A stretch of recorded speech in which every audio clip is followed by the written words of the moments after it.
Ce samedi 29 avril 2023, Anna Maria, 56 ans, doyenne de The Voice sur TF1, a échoué lors des battles face à Anna, de 36 ans sa cadette. Une aventure télévisuelle inédite pour cette mère de famille déterminée qui a tout plaqué pour aider son mari au quotidien en tant qu'aidante familiale. À 56 ans, elle est la doyenne de cette édition 2023 de The Voice. Après avoir ému Big Flo et Oli lors des auditions à l'aveugle sur TF1 avec un morceau de Luz Casal, Anna Maria, de son vrai nom Anne-Marie Dalzon, a affronté Anna, qui souffre de trichotillomanie. Elle a finalement échoué face à la jeune femme ce samedi 29 avril 2023, préférée par le duo de rappeurs pour la suite de l'aventure. Pour cette candidate pas comme les autres, l'expérience The Voice est arrivée par hasard dans sa vie, comme elle le confie à Télé Loisirs. Anna Maria, The Voice 2023, je n'aurais jamais pensé être contactée par l'émission Télé Loisirs, Anna Maria est votre nom de scène. Quelle signification ce nom a-t-il pour vous? Anna Maria, dans la vie courante, je m'appelle Anne-Marie. Je suis née en France et je suis d'origine espagnole de par mes parents. Ce nom de scène, très récent, est espagnol et je l'ai orthographié à la française pour rapprocher mes deux origines, l'Espagne et la France. Quel a été votre parcours de vie avant The Voice? J'ai travaillé 23 ans dans une agence immobilière à Carpentras, dans le Vaucluse, note de la rédaction, d'où je suis originaire et j'ai été dans l'obligation d'arrêter de travailler pour m'occuper de mon mari qui est en fauteuil roulant. Je suis devenue aidante familiale. En parallèle, j'ai repris le chant par le biais de l'école de musique où j'ai inscrit mon fils et je fais partie d'une association dans laquelle nous faisons des comédies musicales. Tous les étés, je faisais aussi des concours de chant. L'année dernière, à 56 ans, j'ai dit à mon mari Alain que j'allais arrêter les concours de chant. J'ai décidé d'en faire un dernier, qui a eu lieu à Méjeanne-le-Clap dans les Cévennes en avril 2022. L'organisatrice m'a demandé l'autorisation d'envoyer ma prestation à l'équipe de The Voice. Mais je n'aurais jamais pensé être contacté par l'émission. Et c'est arrivé seulement 10 jours après. J'ai d'abord cru à une blague et j'y ai vraiment cru quand j'ai reçu un mail officiel. Lors de votre audition à l'aveugle, vous avez interprété Piensa en mí de Luz Casal, un morceau qui a une signification particulière pour vous. C'est une très vieille chanson espagnole et c'était la chanson préférée de ma maman. Je n'ai jamais pu lui chanter lorsqu'elle était en vie et je l'ai fait a cappella le jour de son enterrement pour lui dire au revoir.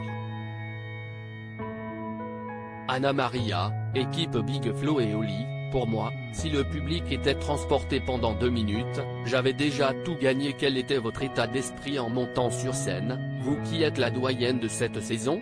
Je me suis dit qu'il fallait que je donne tout et que j'envoie un message aux gens en leur disant que même si j'ai 56 ans, je suis là et j'ai ma place dans l'émission. Pour moi, si le public était transporté pendant 2 minutes, j'avais déjà tout gagné. Qu'avez-vous pensé du morceau que Big Flo et Oli ont choisi pour les battles, le dernier jour du disco de Juliette Armanet? Cette chanson n'appartient pas forcément à mon univers musical. Je suis plutôt dans le latino jazz.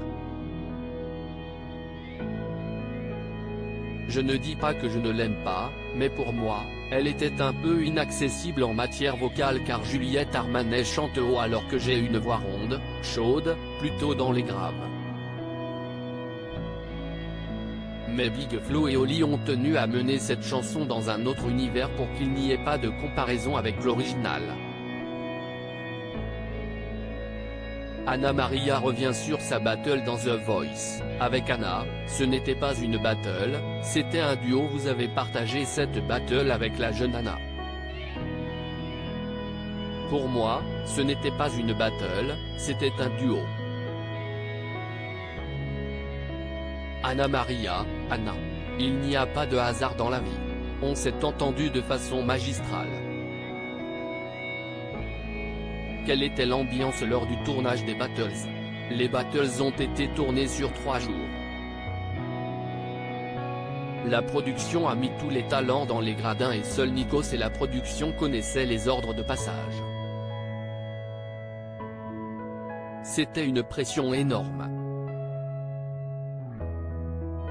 On se levait à 5 h du matin pour être à 7 h 30 au studio et avoir le coaching vocal à 9 h 30. Le tournage débutait à 14 h, jusqu'à 19 h. Une fois en plateau, il n'y avait plus de répétition possible. Nous devions donc tenir notre voix chaude dans notre tête toute la journée. Anna Maria éliminée de The Voice. L'avantage, si est que nous avons eu droit à 3 répétitions passées à la toute fin des battles, était-ce un avantage ou un inconvénient selon vous? Les deux. L'avantage, c'est qu'un passant en dernier le 3e jour, nous avons eu droit à 3 répétitions. Les candidats qui sont passés le premier jour n'ont eu qu'une seule répétition. L'inconvénient, c'est la fatigue de passer en dernier. Mais cela ne nous a pas empêchés Anna et moi de nous surpasser. Au moment du verdict, les 3 autres coachs ont voté pour vous à titre indicatif et Big Flo et Oli ont tranché en faveur d'Anna. Ça a été la douche froide pour vous à ce moment-là? Quand j'ai vu mes photos s'afficher, je me suis dit que j'avais peut-être ma chance. Et boum, on vous dit que si est Anna. J'ai été surprise par cette décision. C'était la douche froide. Je suis redescendu très vite, je me suis dit que même si c'était terminé pour moi, ce n'était pas un échec. J'ai tendu les bras à Anna, ma choupinette, et je l'ai félicitée. Dans ma tête, je me suis dit que Big Flo et Oli avaient peut-être préféré la jeunesse. Mais pour moi, cette participation à The Voice est une revanche. Ça montre que malgré les problèmes, il ne faut jamais rien lâcher dans la vie. Cette expérience vous a-t-elle convaincu de poursuivre une carrière de chanteuse? Oui. Avoir fait The Voice à mon âge, c'est déjà exceptionnel. Dans l'émission, personne ne m'a jamais fait de réflexion sur mon âge. Il y a des petites choses qui commencent à arriver de mon côté. Je n'ai pas la prétention d'être compositrice, mais si quelqu'un aime ma voix, je suis ouverte à toute proposition. Ce n'est pas la fin, c'est un début. J'ai espoir. La vie est devant moi. Cette parenthèse enchantée de The Voice m'a permis de me dire, tu n'es pas finie ma fille. À lire aussi les critiques sur mon poids me font moins mal. Amel Ben te répond aux commentaires sur ses tenues dans The Voice.